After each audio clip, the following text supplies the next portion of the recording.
Hello students, welcome. মই তোমালোকৰ Alam sir. তোমালোকৰ ইংৰাজীৰ হৰ্নবিলৰ প্ৰথম পাঠ the portrait of a lady by Khushwant Singh মই অলপ বুজাই দিবলৈ চেষ্টা কৰিছোঁ এই ভিডিঅ'ৰ জৰিয়তে। দুই তিনিবাৰ অলপ ভালকৈ শুনিলে পাঠটি বুজি পাবা। এনে ক্লাছ কৰিলে 4-5 দিন লাগি যাব ক্লাছটোত, কিন্তু ভিডিঅ'টো 20 মিনিটৰ ভিতৰতে শেষ কৰা হৈছে। গতিকে 2-3বাৰ শুনিবা যাতে পাঠটি ভালকৈ বুজি পোৱা আৰু ইয়াৰ মাজত থকা প্ৰশ্ন উত্তৰবোৰ তেতিয়া তোমালোকে ভালকৈ কৰিব পাৰিবা, এইটো মোৰ বিশ্বাস। ইয়াতে সহজ সৰল ভাষা ব্যৱহাৰ কৰা হৈছে আৰু সামাৰী এক্সপ্লেনেশ্যন কৰা হৈছে। The author of the lesson is Khushwant Singh. He is an Anglo Indian writer. পাঠটিৰ লিখক খুশবন্ত সিং, তেওঁ এজন ইংগো ভাৰতীয় লিখক। এংলো ইণ্ডিয়ান বা ইংগো ভাৰতীয় বুলিলে কি বুজি পাওঁ আমি? আপুনি জানে বা নেজানে কমেণ্ট ছেকশ্যনত গৈ জনাওক। তাৰপিছত মই কথাখিনি বুজাই দিম এংলো ইণ্ডিয়ান মানে কি। The author Khushbant Singh describes his grandmother in the lesson. She is extremely old. Her face is wrinkled all over. She is short and fat. She is slightly bent forward.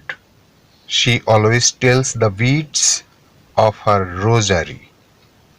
She always recites inaudibly, মানে শুনিব নোৱাৰাকৈ। পাঠটিত লিখক খুশবন্ত সিঙে নিজৰ আইতাৰ বৰ্ণনা কৰিছে।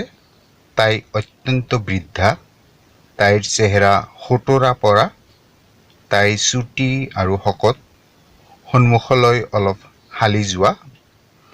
তাই সদায় জপমালা জপি থাকে আৰু শুনিব নোৱাৰাকৈ প্ৰাৰ্থনা মন্ত্ৰ মাতি থাকে। The parents of the author lived in the city. He lived in the village with his grandmother. She was his full-time companion. She woke him up and got him ready for school. She went with him to school. He learned the alphabet and prayers. She read scriptures inside the temple. The school was adjacent to the temple. লেখকৰ মা দেউতা চহৰত বাস কৰিছিল। লেখক আইতাৰ সৈতে গাঁৱত থাকিছিল। ৰাতিপুৱা তেওঁক জগাইছিল, স্কুললৈ ৰেডি কৰিছিল, একেলগে স্কুললৈ গৈছিল। সি বৰ্ণমালা পঢ়িছিল আৰু তাই মন্দিৰৰ ভিতৰত বহি ধৰ্মীয় গ্ৰন্থ পঢ়িছিল। তাই মানে লেখকৰ আইতা। In the morning, he had breakfast with stale chapati, bahi ruti, sugar and butter. She brought with her a few chapatis, ruti, for the dogs that always accompanied them. Hiyotor log disil while they came back from school. She fed the dogs regularly. ৰাতিপুৱা জলপান বাহি ৰুটিত মাখন লগাই খাইছিল। তাই কেইটামান ৰুটি স্কুলৰ পৰা ঘৰলৈ আহোঁতে পিছে পিছে আহি থকা বাটৰুৱা কুকুৰবোৰক দিবলৈ লগত নিছিল আইতাই দৈনিক বাটৰ কুকুৰবোৰক খুৱাইছিল। His parents settled in the city comfortably and called for them. In the city home, the author went to school in a motor bus. So, grandmother did not go with him. She asked what was taught in the school. She was sad as there was no teaching about God and scriptures. She also did not like that music was taught in the school. তেওঁৰ মা দেউতাই চহৰত ভালদৰে থাকিব লোৱাত সিহঁতক মাতি পঠাইছিল। চহৰত লেখক মটৰ গাড়ীৰে বিদ্যালয়লৈ গৈছিল। আইতা লগত যোৱা নাছিল। তাই সুধিছিল বিদ্যালয়ত কি শিকোৱা হৈছিল। ঈশ্বৰ আৰু ধৰ্মীয় শিক্ষা নিদিয়া বাবে তাই দুখী হৈছিল। সংগীত শিকোৱা কথাত তাই বেছিকৈ দুখ পাইছিল। She talked very less with him. When he went to university, he was given a separate room. She spent her time by the spinning wheel, telling the beads and reciting inaudible prayers. In the afternoon, she fed the sparrows, and it was her relaxing, happy half an hour. তাই লেখকৰ সৈতে কথা কমকৈ পাতিছিল। যেতিয়া লেখক বিশ্ববিদ্যালয়লৈ গৈছিল, তাক পৃথক কোঠা দিয়া হৈছিল থাকিবলৈ। এতিয়া তাই সময় কটাইছিল যঁতৰত সূতা কাটি কাটি, জপমালা জপি জপি আৰু মনে মনে প্ৰাৰ্থনা কৰি। আবেলি আধা ঘণ্টা সময় ঘৰ চিৰিকাক খুৱাই খুৱাই তাই বিশ্ৰাম কৰিছিল, ৰিলেক্স কৰিছিল। The author decided to go abroad for higher studies. His grandmother did not express any emotion at this. She saw him off. See off মানে বিদায় সময়ত দেখা কৰা, at the station and silently kissed his forehead, কপাল. He thought that it would be the last physical contact. লিখকে ভাবিছিল যে তেওঁৰ আইতাই দিয়া কপালত এই চুমাটোৱেই সিহঁতৰ অন্তিম শাৰীৰিক স্পৰ্শ হ'ব, এনেকৈ ভাবিছিল লিখকে।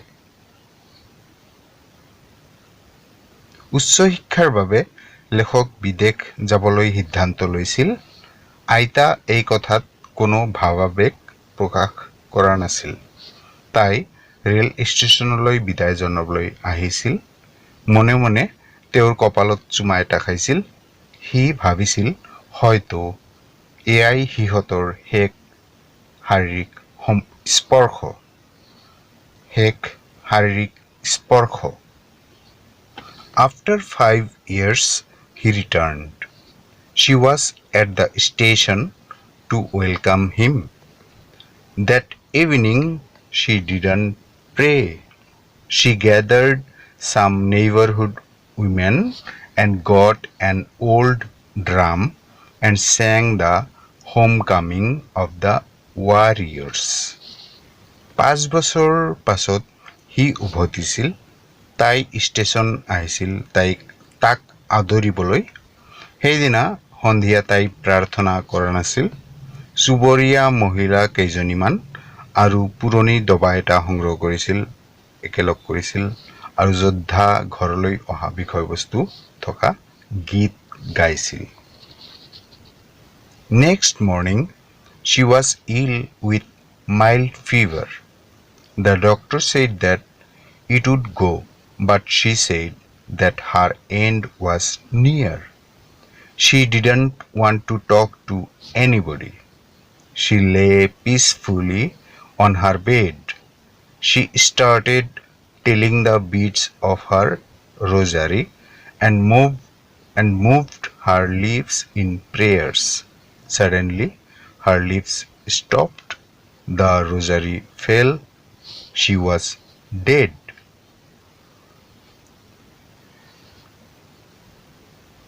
পিছদিনা ৰাতিপুৱা তাইৰ সামান্য জ্বৰ হৈছিল।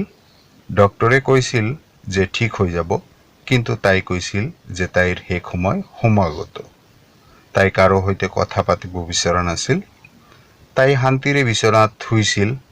তাই জপমালা জপিব লৈছিল আৰু প্ৰাৰ্থনাৰে উঠজুৰি লৰিছিল।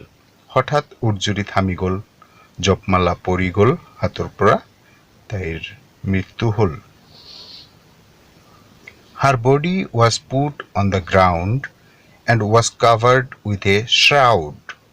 Everyone got busy for the arrangement of the funeral. Thousands of sparrows gathered all around the courtyard and veranda. There was no sound. The author's mother threw breadcrumbs at them.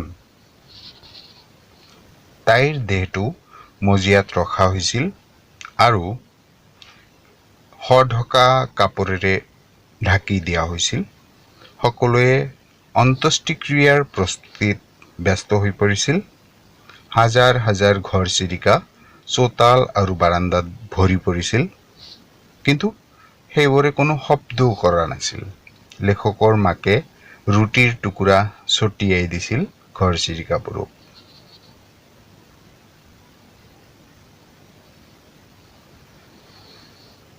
Sparrows didn't pay attention to it.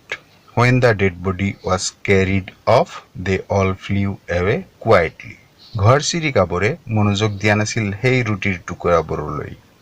মৰাশ যেতিয়া আঁতৰাই নিয়া হৈছিল, তাৰপিছত সেইবোৰ উৰি গুচি গৈছিল। Thank you all.